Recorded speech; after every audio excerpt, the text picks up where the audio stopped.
for over 72 years against the wishes of the Kashmiri people and in blatant violation of the resolutions of the Security Council. India has illegally occupied Jammu and Kashmir and indeed its own commitments to the people of Kashmir.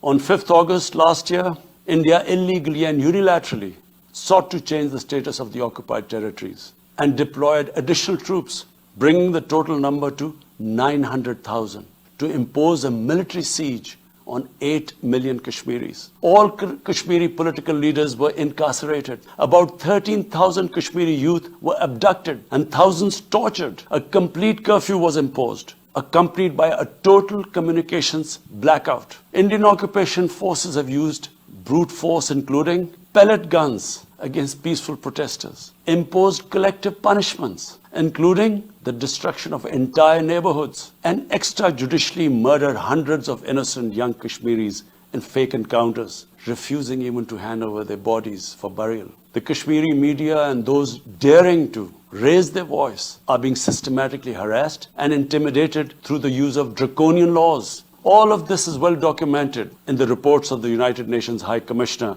for Human Rights, communications from the Special Rapporteurs of Human Rights Council, statements from human rights and civil society organizations. The international community must investigate these grave violations and prosecute the Indian civil and military personnel involved in state terrorism and serious crimes against humanity being perpetrated, I'm sad to say, with complete impunity. The objective of this brutal campaign is to impose what the RSS BJP regime has itself called the final solution for Jammu and Kashmir. To this end, the military siege is being followed by moves to change the demographic structure of the occupied territory. This is an attempt to obliterate the distinct Kashmiri identity in order to effect the outcome of a plebiscite envisaged in the UN Security Council resolutions. This action is in violation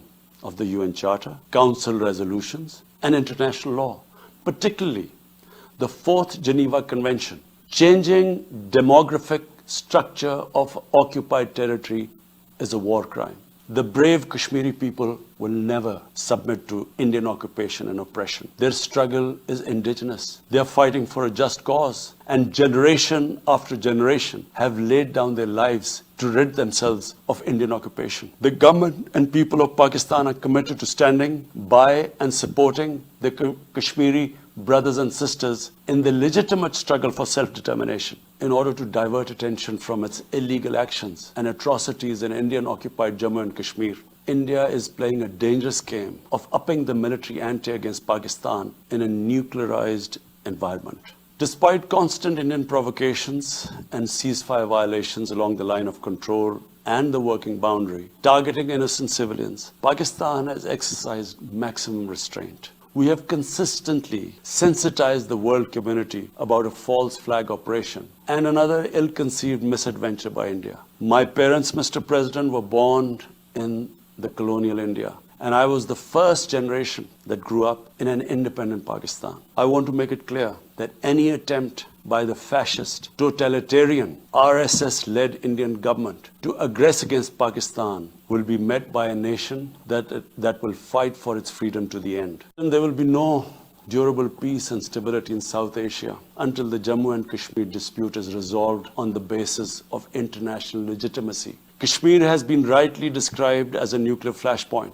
The Security Council must prevent a disaster conflict and secure the implementation of its own resolutions, as it did in the case of East Timor. The Council has considered the situation in Jammu and Kashmir 3 times in the past year. It must take appropriate enforcement actions. It must also take steps to protect the Kashmiris from an impending genocide by India. Pakistan has always called for a peaceful solution. To this end, India must ascend. To reach this end, India must rescind the measures it has instituted since 5th August 2019, end its military siege and other gross human rights violations, and agree to resolve the Jammu and Kashmir dispute in accordance with the relevant UN Security Council resolutions and, of course, the wishes of the people of Kashmir.